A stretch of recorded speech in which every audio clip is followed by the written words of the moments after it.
Nusiemi family, Kimbo na Zambia Mazulu again one more time. Mr. Ron Dalton Jr. here, and we spoke about Imbo, about Africa coming back home, uniting the two sticks, the amazing job that he's doing, and yeah, now I think we have to give you the mic again because you stopped somewhere. Yeah. What was I saying? I forgot what I was saying. Where did I leave off at? I'm trying to remember. Well, I would say that the people in America, we're still. I mean, we're still in Egypt. We're still complaining about the bondage and oppression, and we don't see a way out. We don't see a way out, and despite all the things that's happening around us, with the 2019 year of return, the Araucana, the different people, a lot of people are going back to Africa right now already. All the stuff that's happening in America and overseas with COVID-19, and especially United Kingdom, Canada, and America. There's a lot of stuff going down fast, and in my WhatsApp groups that's connected to the Caribbean and United Kingdom and America. Even Africa, it's so much information coming out that's telling you that they're moving. The elite, the cabal, the money masters, the people that control, they're the movers and shakers of this world. They are moving fast. Their agenda is moving very fast, and at the same time, they know we're the Israelites. They know we're the Israelites, and part of the problem is they don't want us to fulfill prophecy, but prophecy is going to be fulfilled either way whether they like it or not. And at the same time that they think that they're stopping fulfilling our prophecy, they're fulfilling their prophecy that the Bible says. So it's a lose-win situation for them. So they think they're winning, but they're actually losing. But at the same time, the Most High is winning because his perfect plan is being done exactly the way he says it's to be done. We just have to have faith and to just watch, but also be aware of the times that we're living in. Sometimes when you ask for help, God sends you ways to receive that help, but we reject it because we think that it's not the help. Like, oh no, it's like, like I think it's a story of like this guy, his car was broken on the side of the road, and I think 3 people came to help him, and I guess each scenario he was like, nah, I'm okay, I'm straight, but God sent him 3 times for somebody to help him, but he didn't want the help. And so we got to understand that sometimes that we have to pay attention to the little subtle signs that the Most High is sending us. Now, for a long time, I was delaying on getting the passport. I'm gonna wait. And then one day, and everybody used to say, Ryan, get your passport. And I was like, well, I'm not going to Africa until next year. If COVID-19 is not affecting that. So one day in the mail, I got a package in the mail, and I opened the package. It was I think it was 10 passport applications because I have 8 children. So 8 children plus me and my wife. That's 10. That's 10 passports. You are blessed, brother. Yeah, and the person sent me a money order of, I think it was enough to cover like I think 1 or 2 passport applications. And I told my wife, I said, look what somebody sent me. They sent me passport applications. In the post office, we had the passport applications right there on the on the counter. But I always seen it. I looked at it. I just keep mailing my packages. But the lady took the initiative to mail me the passports, and so I finally got the passport application out of the packet, filled it out, made an appointment, paid the money, did what I had to do. The passport came in 6 weeks. So when I did the video, when I got the passport saying that it's time to go back to Africa and continue this work, a lot of people in the comments were like, no, like brother, you're confused. Africa is not the place to be. It's the land of Ham. They sold it to the slavery. We're supposed to be going to Israel. The Most High didn't say that we're supposed to go to Africa. It's a lot of negative comments coming from the African American community in regards to going to Africa. So a lot of diasporans, even Israelites, are not looking into relocating to Africa. Yes. Do you know about the 2/3 that the Most High is talking about? that will be like, against this going back home against the Most High, because the Most High said that many of our people will be rebellious against him. How can that be? If so long we have struggled, the children of Israel, they have struggled all over the world. Why do they not really repent? Why do they really have patience for the Most High? What is really going on with us? Well, I think that we, I think that we, in America, we have gotten accustomed to everything. We got accustomed to having the internet, having a grocery store to go to, having government health care. We got accustomed to a lot of the entitlements that we get in America, that we say is freedom. Even when it's assistance that's helping us to achieve that freedom, and having a job and having a house and having a car, having a dog and having a family and being able to eat dinner and all these other things. We've gotten accustomed to the land of our captivity and the way that the Western governments and the Western education and the Western money system, Western entertainment, everything has been set up for us. And so it's like we're very comfortable with Egypt, and just like the Israelites, they complain when they were in the wilderness. Oh, we had melons, we had this when we were in Egypt. Why you take us out here to starve, Moses? Here's another question. Mhm. Will our people, because this is what I used to always like to say, African American, which means our people, our, yeah, same people, same DNA, because you know things about the DNA. Explain us a little bit more about the HbA1, or what do you say there on your videos? You can explain it very well. But what do you think about yourself? Can you live in Africa? Will you make it in Africa? Africa is not the United States. It's not everywhere you will find a McDonald's and stuff like that. Are our people really ready for Africa and the conditions of Africa? I know that the change will come with our people, but before the change, they will find so many things that will be strange. What do you think about that? Well, I always say that we even though we're separated by thousands of miles in a in the quantum physics world, there's a thing called quantum entanglement, and it talks about two related molecules, and you could separate them vast distances from one end of the galaxy to another end of the galaxy. And and because of the quantum entanglement, if one person does this, then the other person over there is doing the same thing. It's like you're connected, even though you don't have like a line or umbilical cord between each other. So even though we're in Haiti, we're in Cuba, we're in Jamaica, we're in America, we're in Grenada, we're in Guyana, we're in Suriname, we're in Brazil, we still are connected to the people in Africa, our ancestors, our brothers and sisters, by DNA and other things. I mean, we are essentially the children of Africa, children of the diasporas, the Bantu. And so we are genetically survivors. We are genetically survivors. We came to America, and our forefathers, they survived. They survived. They knew how to survive and work with one another back in the old days when segregation ended, and they were forced to work with one another. They were forced to learn how to eat off the land and to hunt and to barter. And so that same way of living, that same instinct that's in us genetically in our DNA, we just have to reenact that. We have to ignite that, like lighten a pilot. So when we go to Africa, we have to come like the key to the lock. We've learned a lot of Absolutely, stuff bro. in America.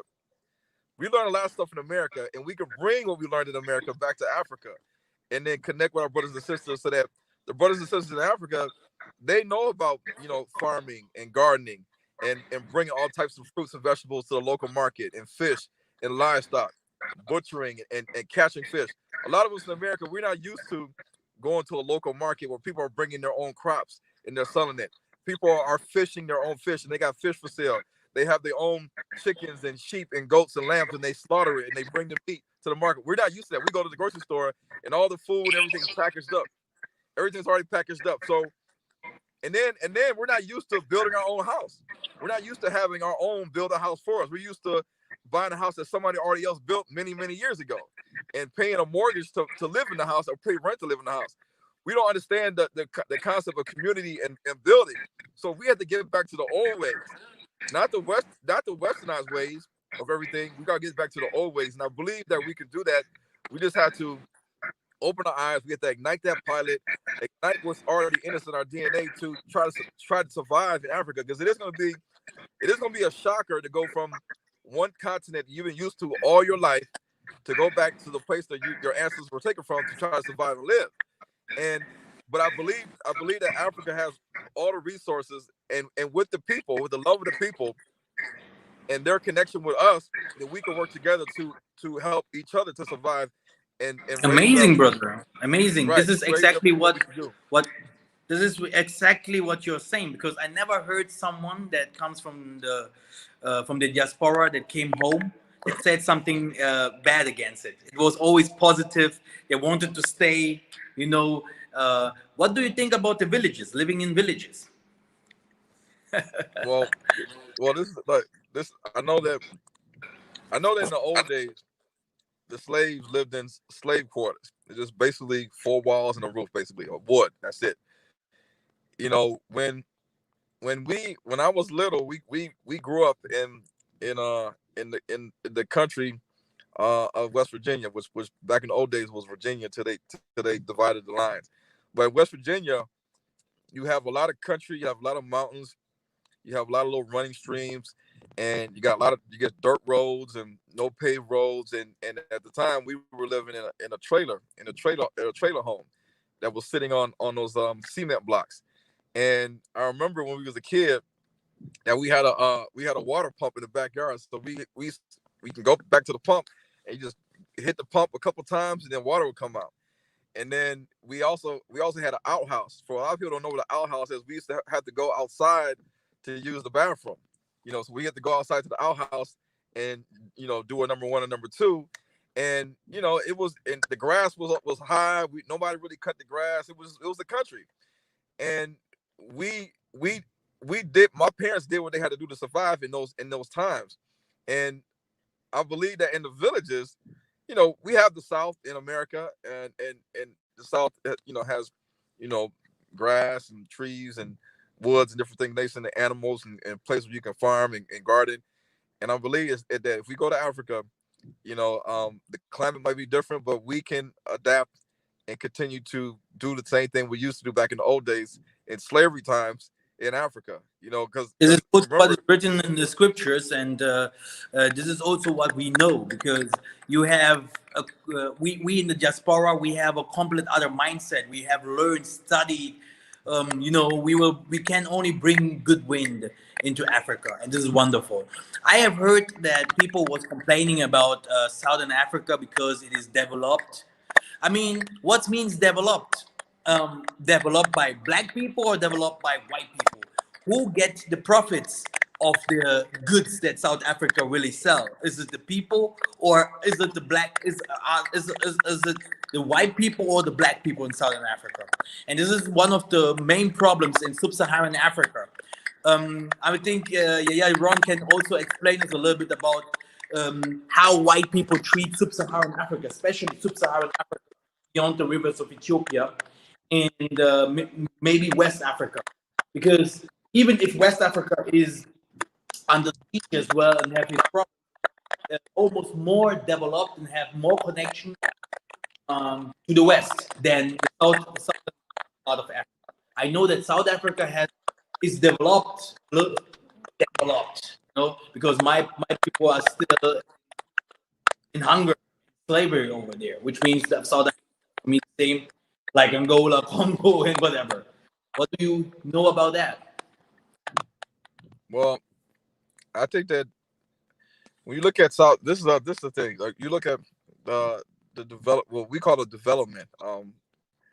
The colonial powers, when they came, they say, okay, we developed your country. When the Europeans came to the Americas, they claimed that they developed the country. The Native American Indians that were here, they were living there, and they didn't have to deal with dollar bills and coins. They didn't have to deal with going to the grocery store, going to Walmart. They had to deal with the internet. They had to deal with all these different things, going to a public school. But the Europeans said we developed America, just like they say we developed wherever the place they went, whether it was India, whether it was Hong Kong, whether it was the Caribbean, United Kingdom, South America. Notice how South Africa, they say yes, it's developed, but notice that Amazon is not in West Africa. Amazon is not in East Africa. Amazon is not in Central Africa. Amazon has a little bit of a foot in South Africa. Amazon is not in the Caribbean. They for a long time they have not wanted to completely develop certain areas, what they call develop, but because of the Western influence that the Europeans have on the world, we think that the thing to do is to do exactly like them. And so that's why when you see all these tech companies in America, like Facebook and Google and YouTube and Amazon, and these different companies, the tech companies have been developing, and they've been in America for a while now, even the Chinese. But now all of a sudden now, years, decades have passed, and all these tech companies and all these other companies are now investing their money into Africa. They're now issuing out loans and relief packages to the different presidents in Africa, because they have their own agenda for Africa. They know that Africa is the final frontier. They know what is coming biblically. They know about the end of days. They know about the tribulation, and what the book of Revelation says, whether they believe it or not, whatever religion they believe they're in. The Chinese and the other nations know that they have to have Africa, because Africa for a long time has been helping their nations survive. Like the European nations, they wouldn't have the money they have. They wouldn't have the developments that they say they have in Europe if it wasn't for Africa. I mean, even the people in India, they know that when the Europeans came to India, or British India, they stole so much gold and riches. They said to try to count the number of money, the money they stole from India, it's enormous. And a lot of people in India are still pissed off that they stole a huge amount of wealth from India. The British did, and took it from them. But they'll say, well, we established, this, that, and everything else in India. We actually help you guys. But no, it's the Western influence. You see, back in the old days, the Romans, when they would go conquer, the Greco-Romans, when they go conquer, they will set up military bases. They will set up military bases where they would have trade, and of course their culture, traditions, and language would also be influenced in these military bases. So you would have Greek architecture, Roman architecture, a mixture of the languages, the people, and trade amongst these different places that the Romans and the Greeks used to conquer back in the day, even going into Central Asia. And so this is the same thing that the Europeans are like ancient Rome. They go conquering, and they leave their military bases and their people behind to set up and to oversee the conquered lands that they conquered. Such as, for instance, when you look at British East Africa, the British came there, Uganda, Kenya, Tanzania, and they set up shop there. The same thing with the British protectorates in Nigeria, the northern and the southern British protectorates. They set up shop there. They had the shilling. They had the little coin with the little hexagram. And so you see, even down in the Dutch and the Afrikaners, you see what they did. And so we have to understand that not all the time the ways of the Europeans is the ways that the Most High wants His children to go in that direction. Because we think that the direction is to have 5G internet, have all the little satellites and everything, and have everything that we have in America, which right now seems fine, because we want everything to be convenient. We want things to be convenient. We want to do e-commerce. We want to stream movies and all this other stuff. We want to have our little malls and our little grocery stores and Uber and all this other stuff and restaurants, which is fine. But at the end of the day, when you look at the scriptures, the wilderness, the Bible didn't say the wilderness is going to be some mega city that has cars that's driving themselves, that have 5G internet, satellites. You walk in the establishment, the doors open for you, they close. They say, "Hello, Ronald, how you doing today? Where would you like to go?" No, the Bible didn't say the wilderness is going to be this this smart Yeah. city. The Bible said the wilderness is going to be a place that we're going to be protected. We're going to be The protected. We're the going to be scripture nourished. says you don't want to just saying that you do not need a car. Cars will be there, but you can fly. Like, you do not need, you do not need telephones because you knock on some place and then you can telecommunicate like differently. The Bible takes us back to spirituality and to, different, will be all different.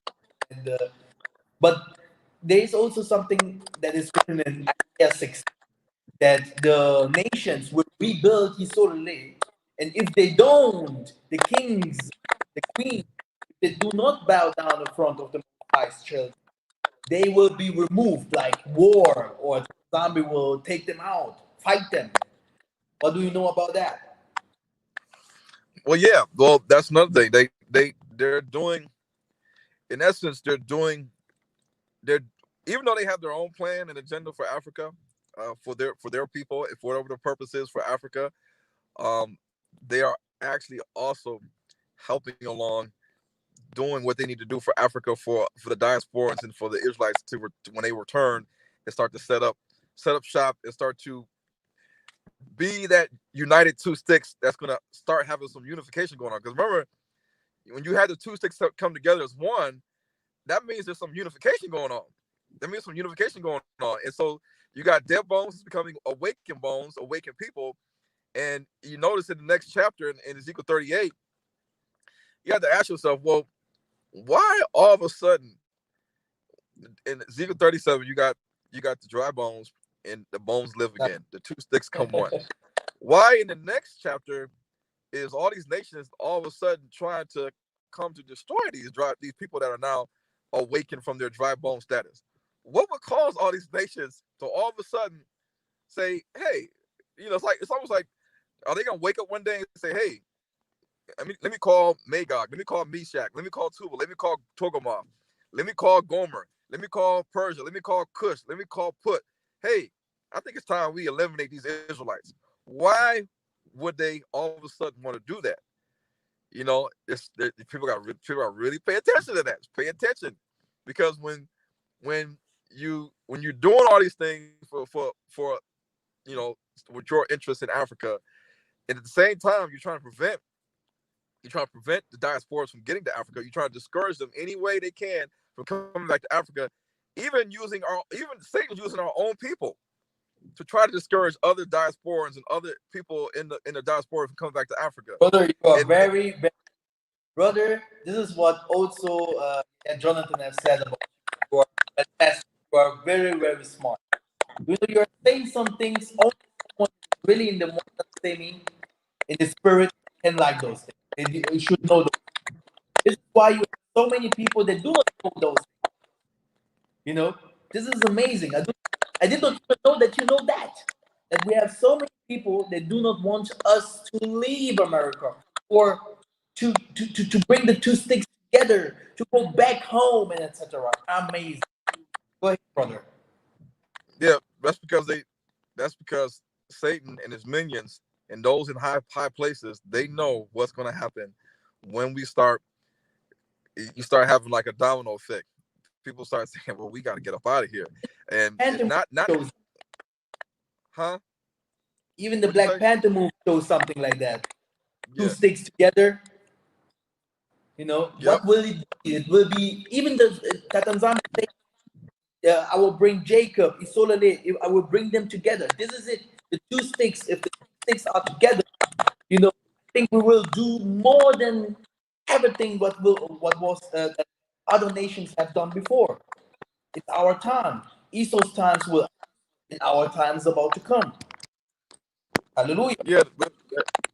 Yeah. They're seeing talks about unification. They're seeing the rise of a black messiah mentality, where we're gonna start to revolutionize our mind, and with our mind, and that comes action and works. But we still are fighting against the the prophecy of the Bible in our identity. So you see black people that believe that change can come if we vote Democratic. They believe that change can come if we vote Republican. They believe that change can come if we stand for the American descendants of slavery if we ask for reparations. They believe that change will come if we're good Christians and we keep praying for a rapture, or they believe that change will come, but we just got to be Israelites and just stay in America, because the Bible says that we have to wait for a sign, and that we don't need to leave America. The Africa is the place that sold us. There's all types of barriers to this regathering, the second Exodus, and eventually, like what I always say all the time, it always boils down to our identity, and understanding our identity, and how there's a spiritual connection of the Israelites to Africa, in terms of the old past, the present, and the future. And we have to understand that when we come back to Africa as a key and a lock, as two sticks can become a one, that we have to go back to the old ways. Like the scripture says, there's nothing new under the sun. God declares the end from the beginning. He declares the end from the beginning. It's almost like you're seeing the time clock that was once spinning clockwise, and now it's going back counterclockwise. So that we're going back away from the beast system, because everything we see right now, the way we're living, the way that the nations have control over America, and United Kingdom, and Caribbean, and even what they're trying to do in Africa, is all pushing you towards the beast system. It's pushing towards the beast system. Beast system, technological companies, satellites, internet, 5G, blockchain, ID 2020, biometrics, COVID-19 pass. It's all pushing towards the blockchain and the market of beasts and everything of that nature. But we have to understand that no, that's not God's way. God's way is a different way, and Satan has his way, Yah has his way. It's the total opposite. So we have to start going back the old way. We have to start reversing back the hands of time and seeing how the ancients did it, how the ancestors did it. And if we go back to the way how the ancestors and the ancients did it, when they were at the peak, when King David and King Solomon were at their peak, and they pleased Yah and all Israel, they didn't want for nothing. They had everything on the land. People were actually sending in gifts and money and gold to Israel. The Gentiles were seeing all the fame and the status and the glory and the success of Israel, and they were coming to Israel, say, "Hey, I want to be a part of you guys. I want to learn the God of Israel. You guys are winning all your battles. You guys have been successful." Why do you do those things, brother? Amazing. You are a Bantu, brother. And now you can explain the Bantu DNA, please. Go ahead. Right. So, so you No, have no one else can know those things what you say besides having something. You need to have something. Because this is the hallelujah. yeah. So in the continent of Africa, you have a lot of different people groups.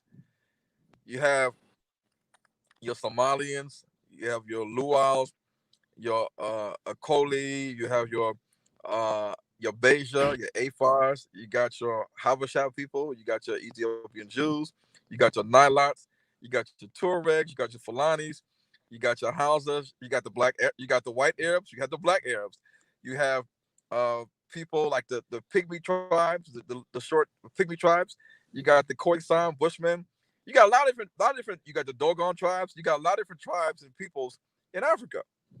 Well, everybody says we're African. Even white Arabs in Egypt and Libya, they say, "Oh, I'm African." I was like, "Really?" Like, "Yeah, I live in Egypt. Egypt is Africa. I'm African.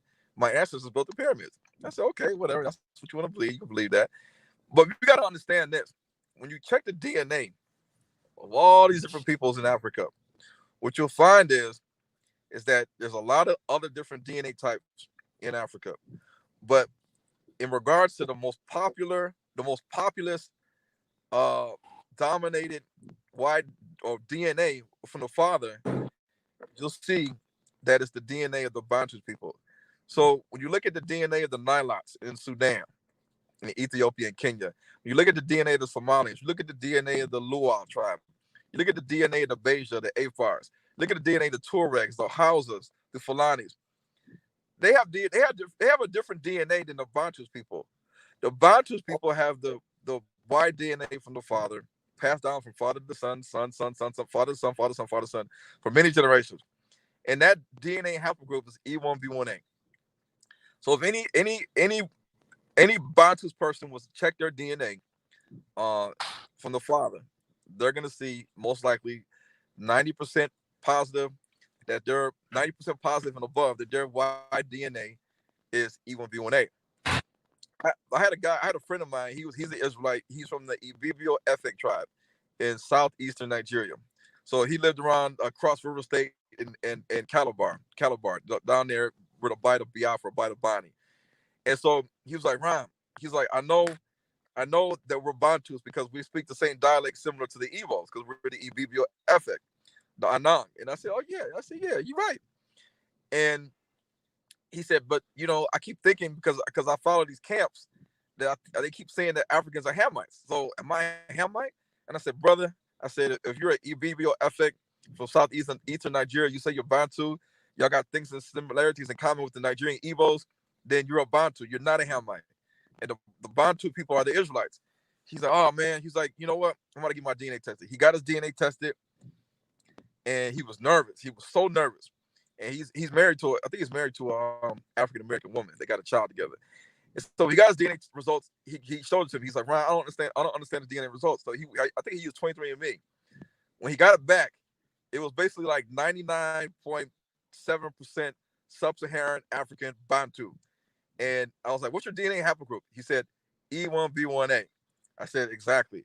I said, you're gonna find this in the Kikuyu tribe, the Kisi tribe in Kenya, the Kama tribe, the Luya, the Embu, the Meru, the Sukuma, the Yao, the Chua, the Basotho, the Zulu, the Xhosa.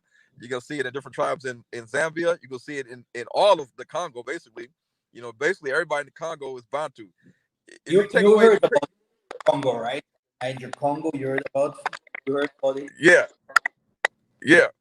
Cameroon, Angola, Gabon, Nigeria. You see, what connects the Bantus people is the similarities of traditions and customs, their DNA, a lot of their oral history, a lot of the history from other nations.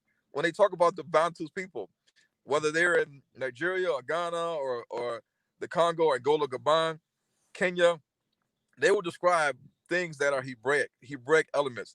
Well, these people are the Jews. These people are Jews of East Africa. These people are the Jews of Central Africa. These people are practicing Judaic elements. They follow the laws and the statutes of the Most High God, the Old Testament. These people are talking like as if they are the people in the Old Testament. They have names. They have names of cities and places in their land that corresponds with the Old Testament. All these things shows you that the Bantus people that carry the E1b1a, that they are the Israelites. They are the Israelites. I was talking to a brother. He's from they live in Uganda. He said that just like with Isaac, when a child is weaned from a boy to a man, then they have a feast. They have a feast. It's like almost like a coming of age, a righthood feast. And that could either mean that he's been circumcised. That either means that he can no longer live in his mother and father's house because now he's a man. He has to live in his own house or his own like dorm or his own place to live. And it's exactly what the scripture says. When Isaac was weaned, they had the same thing. They had a big feast. You see, I was talking to a brother. He's from one of the tribes, a smaller tribe in Nigeria, Ishan, and another one. And I think they lived amongst the Bini Empire, the Edo Kingdom. And he told me that back in the day, his father and his people, they would pray, they would lay a hand on a goat, and they would cast the sins onto that goat. And then they would do two things. They would cast the sins on that goat, like the scapegoat. The scapegoat practice is in the Bible. It's in the Torah. There's two things. You cast the sins on the goat and send it off. Just let it go. Just let it wander wherever it wants to go. Or you cast the sins on the goat and then you kill the goat. Like you kill it, sacrifice it. These are all Hebraic. And he told me, he was like, Ryan, I never understood why they did that. But this is what my father did. He's from Nigeria. But then as I woke up to the truth and started reading scriptures, I was like, man, this is in the scriptures. This is exactly what the Hebrews did. You're gonna find everything from Africa in the scripture, definitely. Yeah, exactly. Like we have said, valley, streets, names, amazing. You know, there can be some little changes, but you don't find all this because the Bible is pure African, it's pure Imbo. But the name Africa is this? You know, is this the name of the land really? No, that wasn't the name. Of course, we know that in the Bible, the word Africa is not in there. We know that it's associated with the, yeah, we know that it's associated with the land of Ham.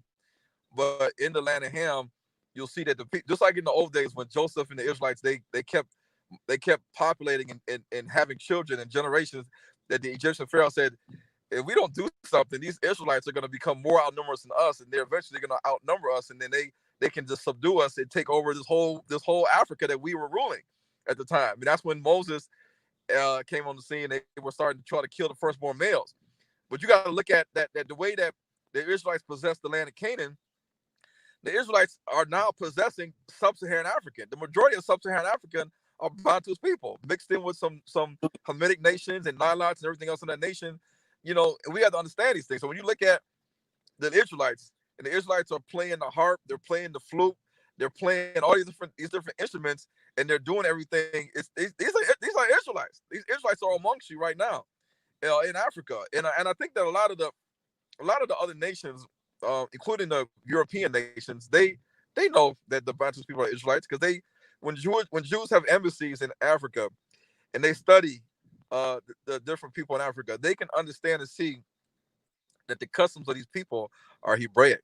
You know, and when they talk to the elders and the chiefs and the kings, and they look at the people, everything that they're doing, like you said, is Hebraic. So you know, they're probably not want to tell the Bantu people that you are the Israelites, but eventually what's going to happen is the Bantu people are going to start all connecting. I mean, you already, I think one of the guys in South Africa was saying that we are the Israelites. We are the descendants of Jacob. I forgot his name. He was like speaking outside in front of the crowd saying, we are the Israelites.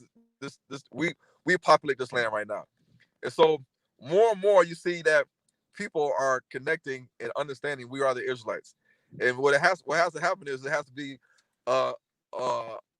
continent-wide unification of the Bantu people to understand that we are the Israelites. Once they start understanding that we're the Israelites, and now we understand we're the Israelites, what does the Bible say that we are supposed to do in these times, these end times we're living in right now? And and like we said, like we talked about earlier, if you look at the two sticks becoming one, and Ezekiel 37, 38, and other things, you'll see that it's already foretold that the remnant, because like we already said earlier, 2/3 ain't gonna make it. There's gonna be a remnant that's gonna get it, and they're gonna be a remnant from all the different Bantu tribes in Africa. They're gonna be people like you and others that are from Congo, Angola, Nigeria, Zambia, Uganda. They're gonna get it. They're gonna say, you know what? I understand clearly what's going on. This is what we need to do, and we're getting our land. We're getting things prepared because we know what's coming, and we got to survive. Because you know, as Bible believers, none of us want to take the mark of the beast. The mark of the beast is connected to buying and selling. You can't get away. Yeah, even Julius Malema said it, that he's a Hebrew Israelite, that he's a book. Yeah. Malema and South. Yeah. So there's something. One more thing about the DNA. Do you trust completely on the DNA? And what does the most of the DNA say? Because DNA sometimes like I'm a little bit Nigerian, then I'm a little bit, you know, Cameroon, then I'm the Congo. You know, it's like we are from little bit from everything. What do you think about that? Yeah, that's easy. So this is what we got to remember this. We got to remember that back in the old days, if we go back 2,000 years ago. Now, when you look at your family tree, you got yourself. You got your dad. Your dad has a mother and a father, and your dad's mother and father has a mother and father. You got your mother. Your mother has a dad and a mother. And now watch what he will say. This is amazing. He goes not to time, but he goes back to the ancient time to give the answer that I asked. This man. Yeah. So your mother's dad has a dad and a mother. Your mother's mother has a dad and a mother, and you keep going up. What you'll see when you go far enough back, you go so far back in time that there is no such thing as Nigerians.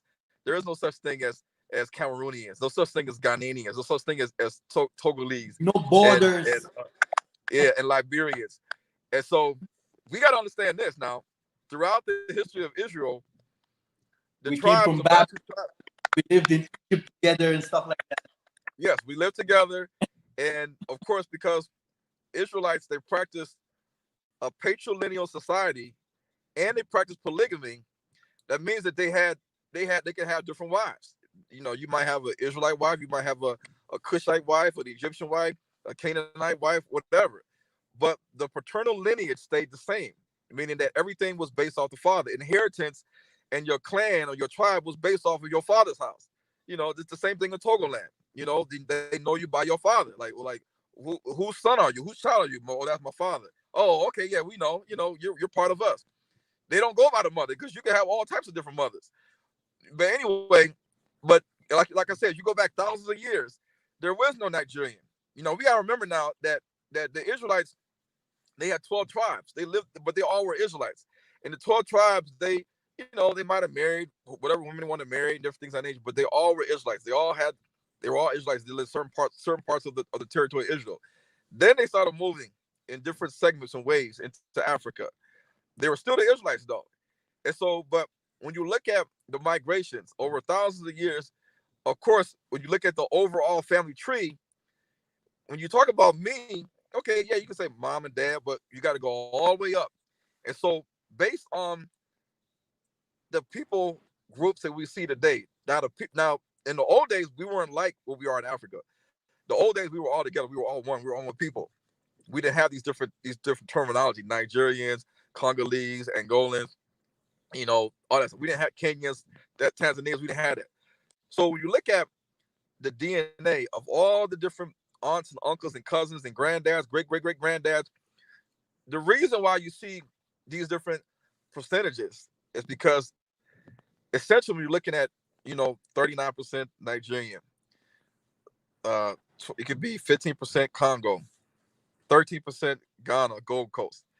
You're still talking about the Israelites. You're just talking about a larger family going back 2,000 years ago that make up who is you, that makes up who is actually you. So in your genome, on your different genes and your different alleles, then you have evidence of the family tree going back many thousands, hundreds of years.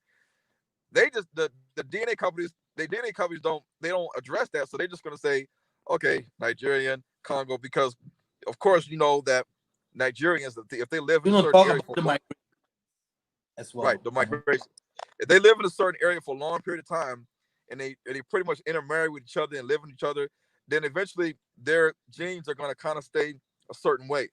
Same thing with Ghanaians, same thing people over in South Africa, same thing with people in East Africa. But what you'll see is that no matter how they break it down, it's still classified under sub-Saharan African or Bantu. It's just that they're giving you breakdowns of different countries that are basically your family's ancestors' history, because in the old days, the Israelites, they all were mixing with one another.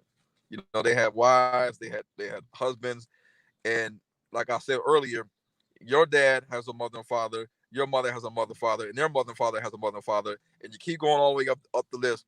Then because of the migration points, you're going to see these small little breakdowns of percentages. But still, at the end of the day, those nations are nations where the Bantus people primarily reside, and they're the most populous people in that nation. So if it says Congo and Nigeria or Ghana or Benin, then you know that in the majority of Benin, you'll see this, it's the Israelites. The majority of Togoland is the Israelites. You know, the majority of Ghana is, it's not overrun by Hamites, overrun by Israelites. And I try to tell people this. I said, you know what? I said, look, these are the genetic articles right here. These are genetic articles. This is not Wikipedia. These are genetic articles. What does it say? You see Akan, you see Ashanti, you see Fanti, you see Ahanta, you see God, you see Eve. What does it say? E1b1a 7, E1b1a 8, E1b1a 7, A1. It's always E1b1a. I said, how many genetic articles did I need to show you to prove to you that these people have the same DNA? Now, a guy from the Bantu tribe can go get his DNA test and say, "Here's my DNA. What does it say? E1b1a." Okay, brother, you're from the Congo tribe. What does your DNA say? It says E1b1a. I said, do you use the same company, right? Yes. We can use two more companies. We can use 23andMe, find your DNA. What does it say? Same thing, E1b1a. So, at the end of the day, we have to understand that our DNA really proves that we are all the same people, regardless of the dialect that we speak, the way we call God. People can say Yeve and Mawu and Chukwu and Shanike and Oluwa or Oladulame. We can say Osabrua. We can say Nagai. We can say Zombie. We can say Niyami. We can say all types of words. Yeah. If you ask the Mandinkas in Gambia, you say, how do you say God? They're gonna say Allah. They're gonna say Allah because that's Islam. Islam is dominant over there. They're not gonna tell you some other name. They're gonna tell you, I asked somebody from the Beulah tribe. I said, hey man, where are you from? He said Senegal. I said, how you say God in your language? He said Allah. I said, is there any other word for God? He said, no, Allah. I said, okay. But when you go to other places, they say all the other different names for God. But here's the thing, regardless of the language that we speak, the dialect, the way you might look, they look a certain way. Oh, they're dark, they're light, they're brown. At the end of the day, you still have the E1b1a DNA haplogroup. Why? Because the Israelites, they mix with different women, Israelite women, Shemitic women, Hamitic women. That's all scripture. It's all scripture. And because of that, when we know that when you mix with a Shemitic woman or Hamitic women, then you take on half the DNA of your mother and the other half is your father. So it's gonna your phenotypes will change. You can have good. Even in the spiritual world, they will also tell you. They can also tell you, yeah, you have your roots in Egypt, and then but you yourself, you come from Congo or from Africa, but they will tell right. you in the spiritual, but your fathers came from Egypt, Babylonia. Right. So Happens. you could actually tell with your maternal DNA that your maternal DNA. Now you fall again, right?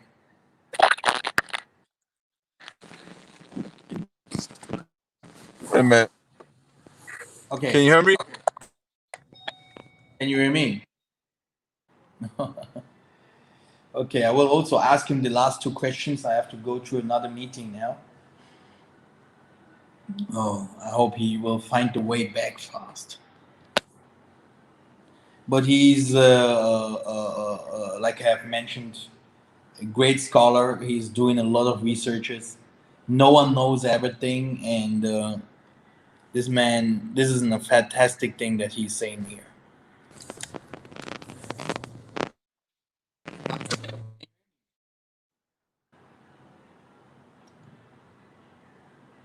You're muted. Let me see. Now, you have to unmute yourself. Yeah, can you hear me now? Yes, I can hear you. Yeah, so yeah, I'm kind of running out of time. I got some stuff I got to do, but yeah, you can tell from the maternal DNA from your mother that you have DNA from that goes back to the women of ancient Egypt, the women of ancient Cush, the women of ancient Canaan, and thus forth. But still the father's DNA reigns supreme amongst the Bantus people. Exactly. And this is the last question today. We will see you again. This question we're going to talk about. You have a lot of projects, and we will see us. But this is the first time for you, the Bantus page, and with the debate. What do you think? Debating other Bantus, other Israelites, and how is it good to talk about it, or to hide things, or to some, if someone is wrong, it's good to talk about that. What do you say as an elder? Well, you're breaking up. You're breaking up. I can barely hear you now. I don't know. I don't know why. Oh, okay. I talked about the debate. Oh, debating. Yes, debating. And I Well, said, Yes, go ahead. Well, debating, we have to try not to debate constantly. Sometimes when people are in error, then it is okay to give correction or to try to correct some incorrect teachings that's being taught. If you want to, if you really feel that the Israelites need to know something that is true that's not being told correctly, because we have an obligation to tell the truth.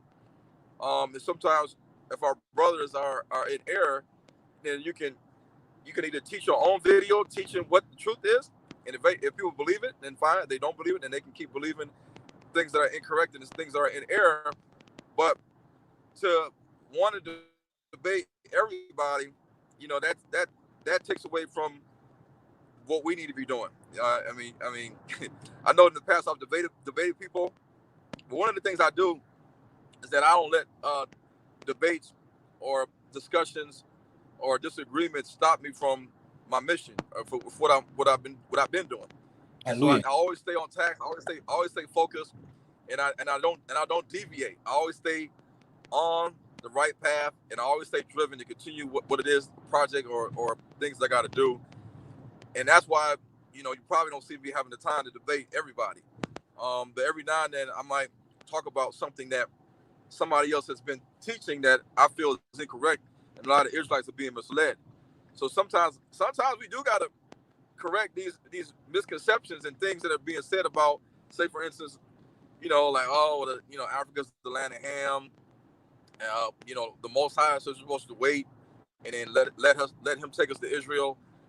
We don't need to go to Africa. We're supposed to go to Israel. So there's certain things that people are teaching that are actually doing a lot of damage to the Israelite community, and a lot of discouragement.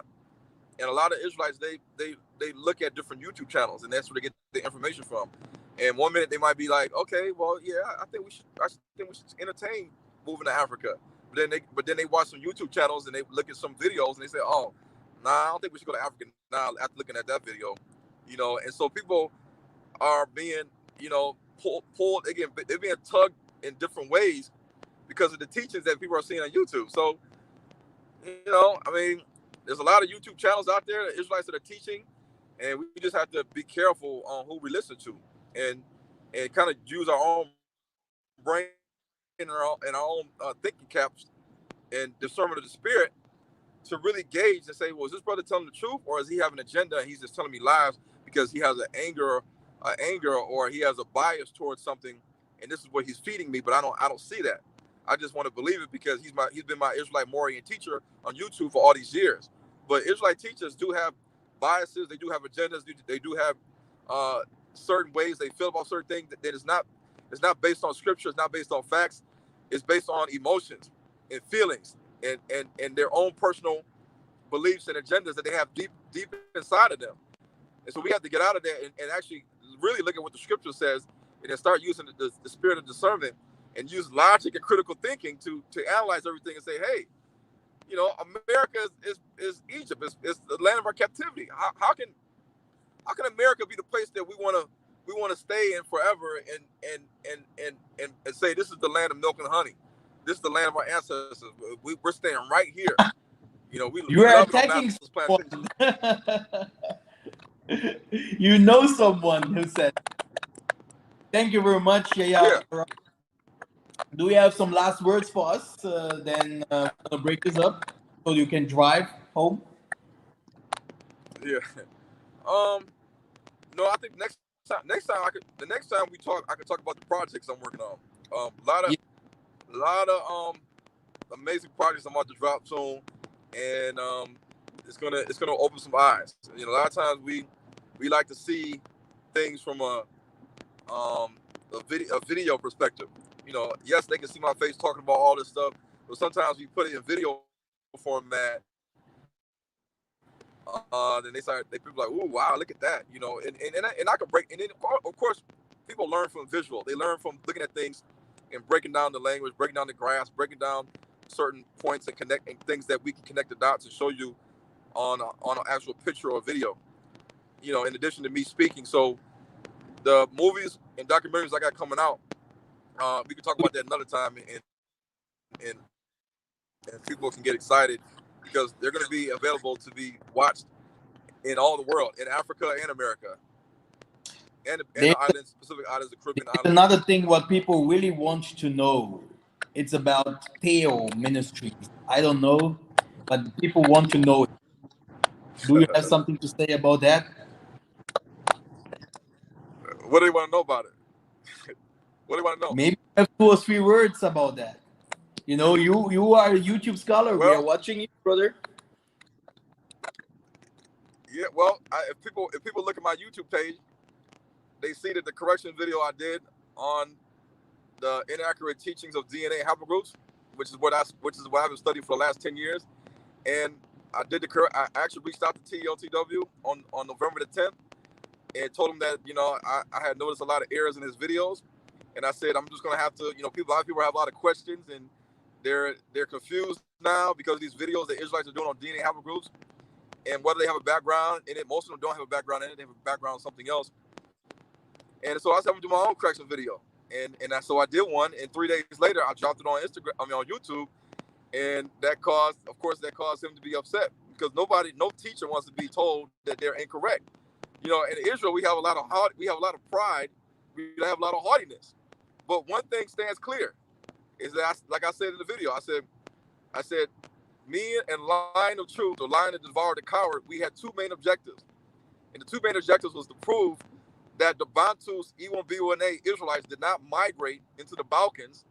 And if anybody knows what the Balkans is basically Bosnia, Serbia, Kosovo, Macedonia, Romania, Bulgaria. Like, that was the first objective. It was to prove to him that these Israelites, remember, the majority of people with the E1b1a haplogroup, they're Bantus, they're people in Africa. They're Negroes.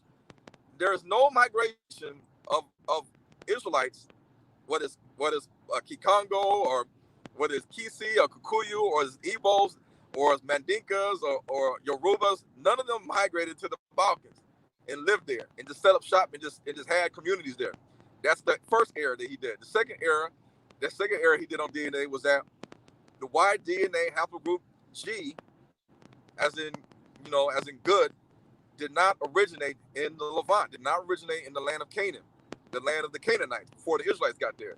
So those are the 2 main objectives that I debunked and I refuted, and I proved those teachings by TLTW to be false. And like I said in the response video, I said, notice that despite the character attack video that he did against me for a whole hour or 2 hours, it was a rant. To me, it was a rant. I said, they never refuted the information that I put out. They never debunked it. They never said, "Oh, we're going to improve." Ron Dalton said was brother, you can't deny the truth. You can't take it away. This is the best weapon that we have. It's like some people do not believe in healing, and if they're healed, they say, "Why do science not talk about that? How did you do that?" The same. There is another thing. Last thing, there was a video that you put also on that another Israelite, I think from the Shikari, he was denying his own mother because his mother was is an Ashkenazim or something like that. And he really said that his mother is the devil. What do you think about that? This is really crazy, it hurts me, Well, yeah, anybody see this is the thing. If we're Israelites and we're supposed to be keeping the law, statutes, and commandments, we're supposed to believe, if we believe in the 10 commandments, then why is an Israelite leader? No, he fall again. He fall again. He's driving. He'll come back soon. Yeah. Hold on. I can hear you. Can you see me? I can't see you, but I can hear you.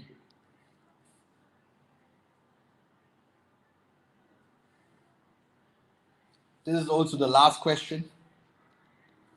because this is, I want to know what is going on there, because this is really sad, sad.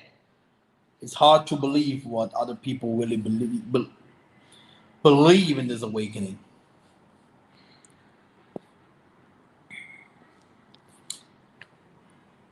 Um, yeah, Ron, if it's not working, we can do another live next time.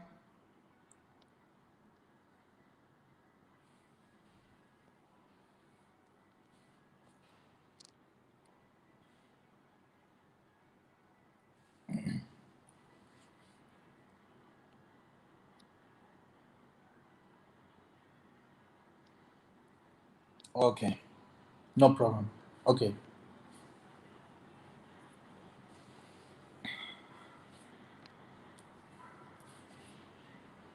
let him let us wait 1 minute. Here he is.